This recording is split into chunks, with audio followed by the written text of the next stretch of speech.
On a cold October morning in 1948, Alexander Piorkowski, a man once feared as the sadistic commandant of Dachau concentration camp, was led to the gallows at Landsberg Prison. He had overseen a regime of cruelty, death, and human experimentation. Now, he was about to face justice in the most visible and final way possible, by hanging. The event marked not only the end of a brutal life, but also stood as a chilling symbol of reckoning for crimes against humanity. Piorkowski's execution wasn't just the fall of one man. It was the public conclusion of a legacy built on suffering. From his early days in the Nazi Party to his command at Dachau, Piorkowski embodied the ruthless efficiency of the concentration camp system. This video delves into his path to power, the horrors inflicted under his rule, the trial that condemned him, and the final drop that brought one of history's monsters to justice. Alexander Piorkowski was born on October 11, 1904, in Bremen, Germany. Like many who would later rise through the Nazi ranks, his early life was shaped by the chaos and resentment that followed Germany's defeat in World War I. In the 1920s, Piorkowski joined the SA Sturmabteilung, the Nazi Party's original paramilitary wing, and later transitioned to the SS, where he found his ideological and professional home. By the outbreak of World War II, Piorkowski had firmly established himself within Heinrich Himmler's SS apparatus. In early 1940, he was appointed Commandant of Dachau concentration camp, one of the first and most notorious Nazi camps. For the next 2 years, Piorkowski presided over Dachau during a period marked by increasing brutality, overcrowding, and systematic murder. Though Dachau had originally been intended for political prisoners, under Piorkowski's command, it became a site for medical experiments, forced labor, and the incarceration of Jews, Roma, and other targeted groups. His leadership style was characterized by cruelty, discipline, and unwavering loyalty to Nazi ideology. By 1942, even the SS found Piorkowski too extreme. He was dismissed from his post for corruption and brutality, yet his crimes would remain buried until the war's end, when justice finally caught up with him. During his tenure as Commandant of Dachau from February 1940 to mid-1942, Alexander Piorkowski transformed the camp into a center of systematic abuse and cruelty. Though Dachau was already infamous before his arrival, under Piorkowski's rule, it descended further into a nightmare of torture, medical experimentation, and mass murder. Inmates were subjected to relentless forced labor, working under inhumane conditions for the benefit of the Nazi war machine. Starvation diets, brutal punishments, and executions were common. Prisoners who defied orders or simply grew too weak to work were often beaten to death or shot on the spot. One of the most disturbing aspects of Piorkowski's legacy was his cooperation with the SS doctors who conducted grotesque medical experiments at Dachau. Victims were exposed to freezing temperatures, subjected to extreme altitudes in vacuum chambers, or deliberately infected with diseases, all in the name of science. Many of these experiments ended in death or permanent disability. Eyewitnesses and survivors later testified to Piorkowski's personal involvement in these atrocities. He was not a distant administrator, but an active enforcer of terror. He approved and often observed punishments, enforced policies that led directly to mass suffering, and enabled the camp's descent into barbarism.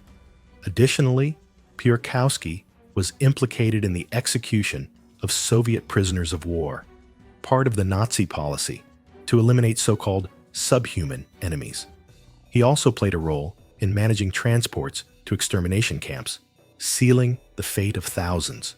Though removed from command in 1942 due to internal SS investigations into financial corruption, Piorkowski's crimes at Dachau had already etched his name into the blackest pages of Holocaust history. His eventual arrest and trial would bring many of these horrors into public view for the first time. After Germany's defeat in 1945, Alexander Piorkowski was arrested by Allied forces as part of their sweeping campaign to capture and prosecute high-ranking Nazis. Despite having been dismissed from his post at Dachau 3 years earlier, his name was well documented in SS records and survivor testimonies, linking him directly to war crimes committed at the camp. Piorkowski was brought before a U.S. military tribunal during the Dachau trials, one of the first series of post-war war crimes trials held on German soil.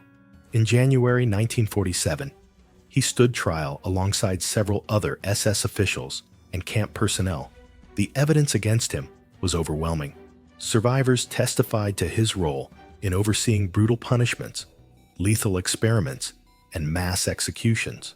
Allied investigators had gathered documentation from the camp, including orders signed by Piorkowski that authorized death sentences and medical procedures on prisoners. In court, Piorkowski attempted to deflect responsibility, claiming he was merely following orders and had no control over the medical experiments. But his excuses collapsed under the weight of evidence.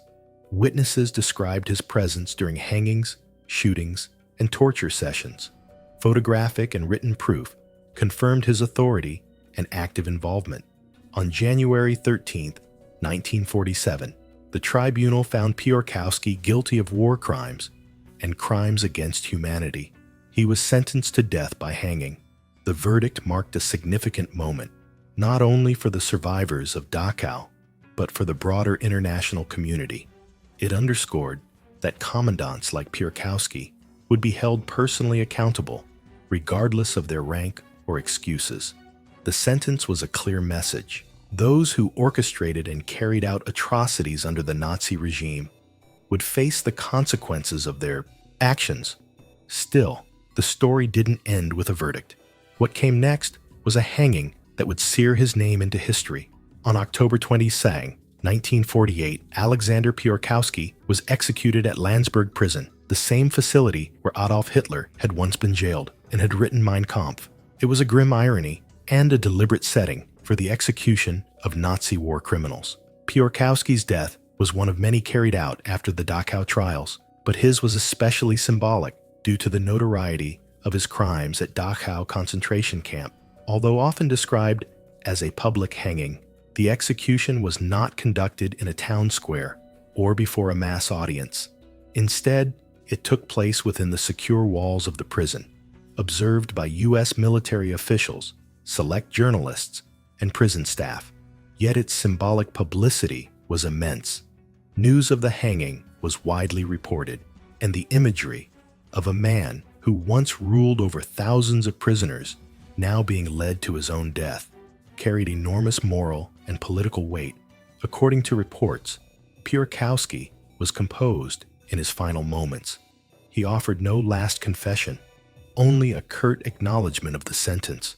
He was hanged shortly after sunrise, his body buried nearby, and later transferred to his family. There was no pomp, no fanfare, just the quiet finality of justice being carried out. The execution was not designed to shock, but to affirm. It affirmed the international community's resolve to punish the architects of genocide. It reminded the world that no rank, uniform, or ideology could shield one from responsibility. And for survivors of Dachau, it was one of the few moments where their pain was publicly acknowledged in the form of justice.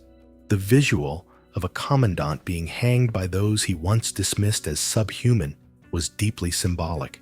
In that drop, many saw not revenge, but the collapse of a regime that had dehumanized millions. It served not just as punishment, but as a message etched in history. Evil may rise, but it will fall.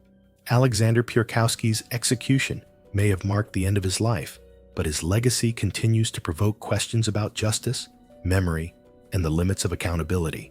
Though he was one of the few Nazi camp commandants executed for his crimes, many others escaped justice entirely. His case stands out not just for the brutality he oversaw, but for the fact that he was actually held responsible.